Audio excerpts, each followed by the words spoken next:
ชีวิตของนักศึกษาจบใหม่เปลี่ยนไปเมื่อย้ายเข้าหอพักที่อยู่ใกล้ที่ทำงาน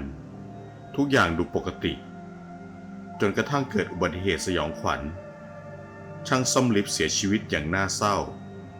นับตั้งแต่นั้นเหตุการณ์ประหลาดก็เริ่มปรากฏ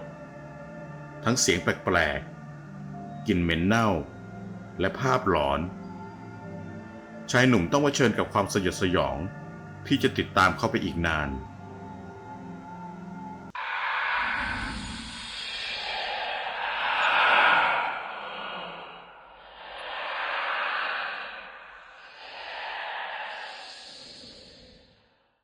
สวัสดีครับท่านผู้ฟัง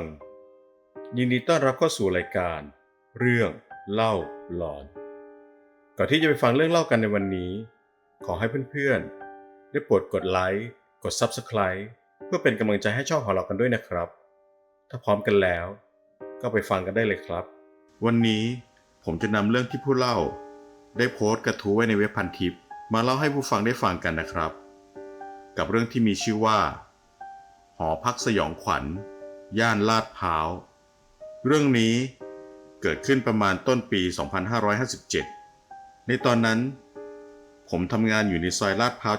71 เลยต้องมาหาหอพักที่อยู่ใกล้ที่ทำงานที่สุดโดยในวันที่ผมมาหาหอพักนั้น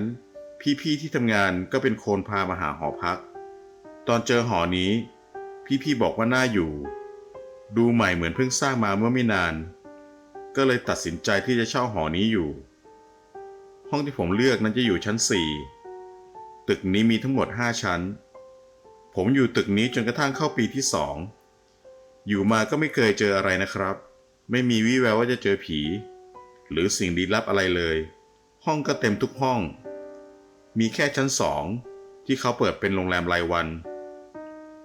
ตัวผมเองกลับดึกทุกวันเพราะช่วงนั้นบ้าตีแบดกลับช่วงตี 1 ที่ 2เกือบทุกวันแต่แล้วอยู่ๆมันก็เกิดเหตุการณ์ที่มันจะไม่เป็นปกติอีกต่อไปแล้วสำหรับการใช้ชีวิตในหอนี้วันนั้นผมจำความได้ผมเลิกงานแล้วกลับมาที่ห้องตั้งแต่ 5 โมงเย็นแต่ปรากฏว่าที่ลิฟต์ของตึกใช้งานไม่ได้ผมเลยถามน้องที่เฝ้าตึกอยู่ข้างล่างสมมุติว่าชื่อเอสแล้วกันนะครับเอสบอกว่าลิฟต์มันขัดข้องเดี๋ยวจะต้องตามช่างมาซ่อมให้ผมเดินขึ้นบันไดไปก่อนผมก็ไม่ได้เอะใจอะไรช่วงที่กำลังเดินขึ้นห้องทำไมผมได้กลิ่นเหม็นๆกุยๆเหมือนกลิ่นเนื้อย่างแล้วมันไหม้นะครับให้คุณผู้ฟังลองนึกภาพดูผมขึ้นไปถึงห้องผมก็ทิ้งตัวหลับไปเลยครับ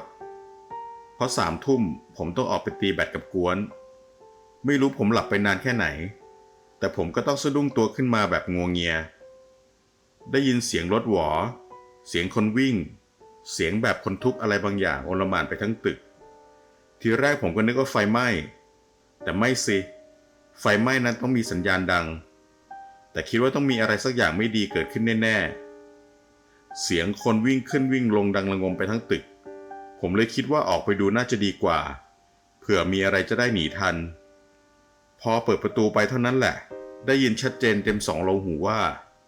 มีคนโดนลิฟต์หนีบช่วยกันงัดออกมาก่อนณตอนนั้นผมอึ้งไปนิดนึงผมเดินขึ้นไปดูคนทั้งตึกไปมุงดูแทบกันทุกห้องช่วงที่เขางัดออกมานั้นเป็นจังหวะที่ผมเดินไปถึงพอดีคือสภาพแบบผมไม่กล้ามองดูมากนักแต่อาสากำลังช่วยกันปั๊มหัวใจอย่างเต็มที่พร้อมกับเอสที่ยืนตัวสั่นเป็นเจ้าเข้าอยู่ข้างๆปั๊มหัวใจกันไปสรุปคือไม่รอดครับเสียชีวิตคาที่ตรงที่เขาเอาศพออกมาวางนั่นคือหน้าลิฟต์ชั้น 5นะครับผมก็สอบถามจากเอสก็ได้ความว่าพอลิฟต์เสียมันก็ไปตามพี่คนนี้ที่เพิ่งเลิกงานมาซ่อมให้เพราะบริษัทลิฟต์คงไม่เข้าง่ายๆพี่คนนี้เขาน่าจะทำงานบริษัทที่เกี่ยวกับการซ่อมลิฟต์อยู่เหมือนกันตอนซ่อมก็เข้าไปกัน2 คนยืนบนหัวลิฟต์พอนึกภาพกันออกนะครับพอซ่อมจนเสร็จแต่เหมือนไม่ได้ติดกระดาษว่าลิฟต์กำลังซ่อมอยู่ประมาณนี้ครับอยู่ดีๆลิฟต์ก็วิ่งขึ้นชั้น 5แล้วบนนั้นมันไม่มีที่ให้หลบพี่แกเลยอัดกับคานลิฟต์นึกภาพแรงอัดของลิฟต์กับคานพี่แกน่าจะทรมานมากๆเลยครับก่อนตายเอสบอกผมว่าเสียงพี่เขาค่อยๆแผ่วๆแล้วก็เงียบไป เอ็ดทั้งกลัวทั้งตกใจมันก็เรียกให้คนมาช่วยอยู่อย่างนั้นประมาณ20 กว่านาทีกว่าจะมีคนมาเจอกว่าจะมางัดกันออกมาพองัดออกมาก็ตามสภาพที่ผมเล่าไปตอนแรกเลยครับว่าไม่รอดพี่เขาเสียชีวิตคาที่พอเขาเอาศพไปแล้วตำรวจก็มาตรวจสอบแล้วผมก็กลับมาอาบน้ำทั้งที่ยังหลอนๆมึนๆงงๆกับเหตุการณ์ที่เกิดขึ้นแล้วออกไปตีแบดตามปกติครับ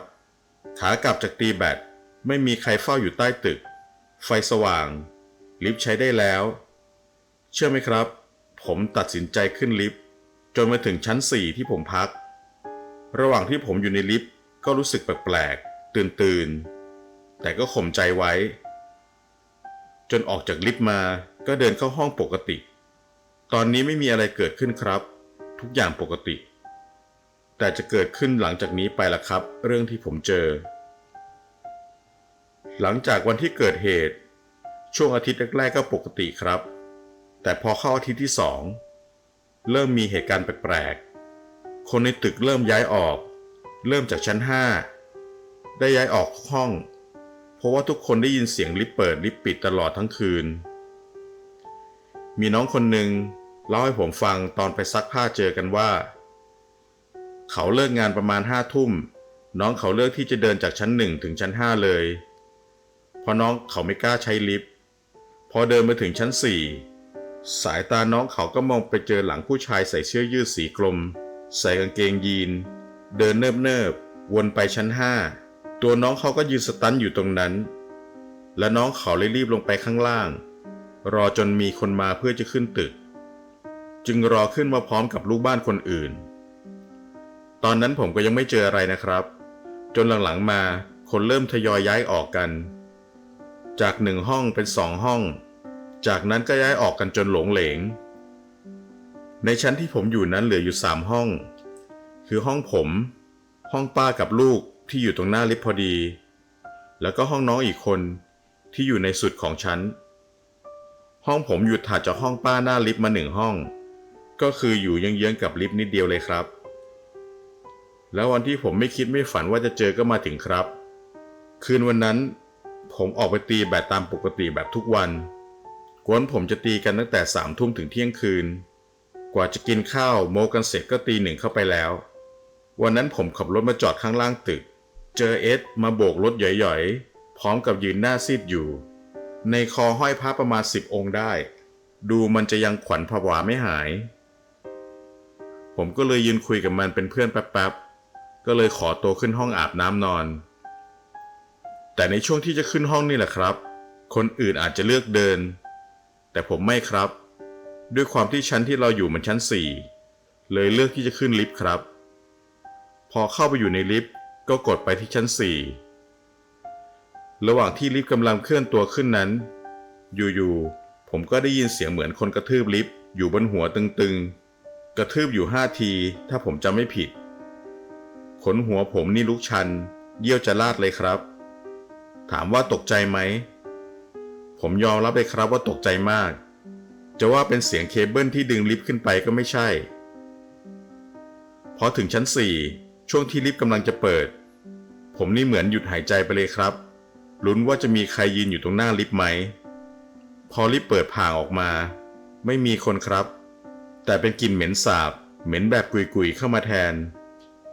ผมไม่รอช้ารีบสาวเท้าไปที่ประตูห้องโดยเร็วพอเข้าห้องได้ผมนี่หอบแบบเหมือนวิ่ง100 เมตรมาเลยครับจากที่คิดว่าไม่น่าจะมีอะไรตอนนี้เริ่มไม่แน่ใจแล้วครับได้ยินแต่คนอื่นพูดไม่คิดว่าจะเจอกับตัวเองแต่ผมก็ยังทำใจอยู่ที่นั่นต่อไปอีกนะครับจนกระทั่งวันหนึ่งป้าข้างห้องที่แกอยู่กับลูกเดินมาเคาะที่ห้องผมก็ออกไปคุยกับแกที่หน้าห้องแกเดินมาคุยประมาณว่า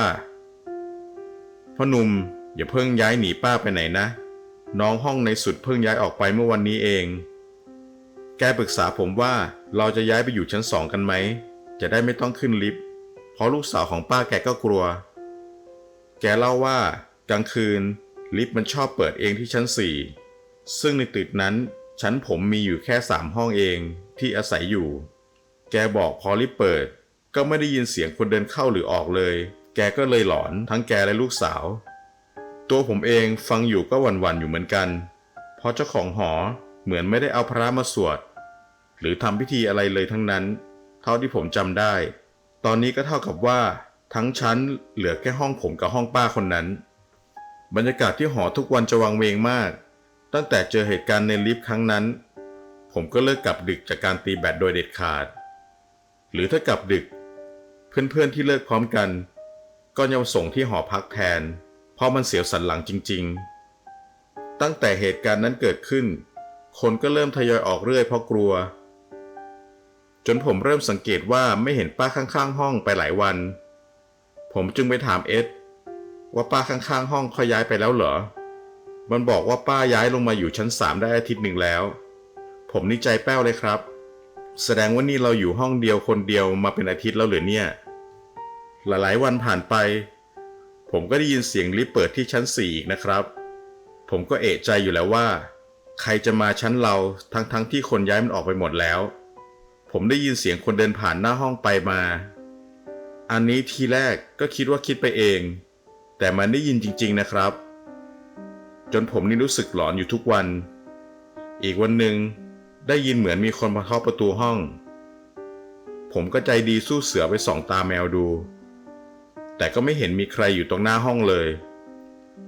จนมาวันหนึ่งผมต้องออกจากห้องแต่เช้าจำได้ว่าตี 4กว่าเพราะผมต้องไปรับลูกค้าไปส่งที่สนามบินระหว่างที่ผมกำลังเดินไปที่ลิฟต์นั้นอยู่ดี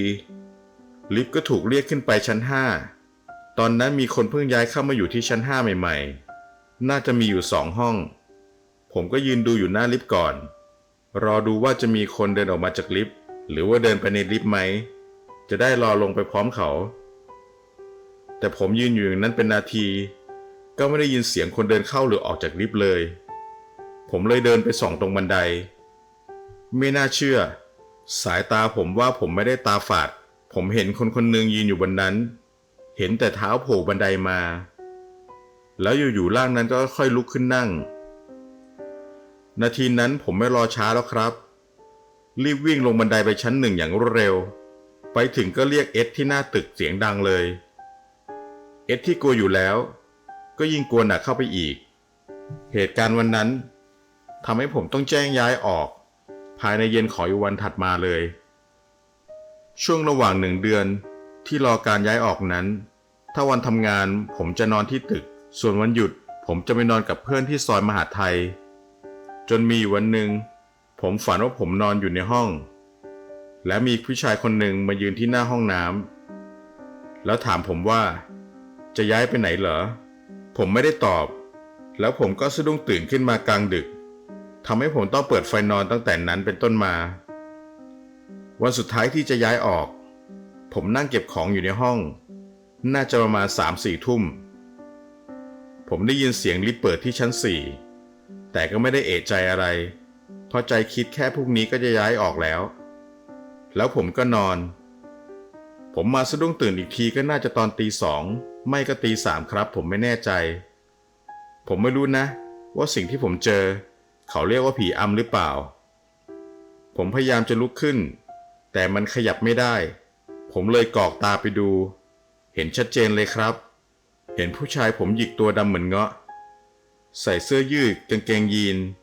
นั่งทับแขนซ้ายผมอยู่และเหมือนเขาเลียแขนผมอยู่นะครับในความรู้สึกเลียมาตามแขนมาจนถึงต้นหูความรู้สึกผมบอกไม่ถูกเลยครับผมนี่นึกบทสวดมนต์ไม่ออกเลยนะโมตัสสะอะระหังสัมมาเขานั่งหัวเราะผมอยู่อย่างนั้นจนผมเริ่มโมโหเลยด่าในใจว่าขออย่าให้ได้ผุดได้เกิดเลยเท่านั้นแหละครับเขาหายไปเลยพร้อมกับผมขยับตัวได้คืนนั้นผมไม่นอนถึงเช้าเลยเช้ามาผมก็เรียกเพื่อนมาช่วยขนของออกเลยตอนเช้าผมยังไปใส่บาตรให้เขานะครับผมไม่รู้ว่าใช่เขาหรือเปล่าแต่ผมก็ใส่ไปก่อนเพื่อความสบายใจทุกวันนี้ผมก็ยังทำงานอยู่ในซอยนี้นะครับเวลานั่งรถผ่านหอนี้ทีไรผมไม่เคยลืมเรื่องนี้เลย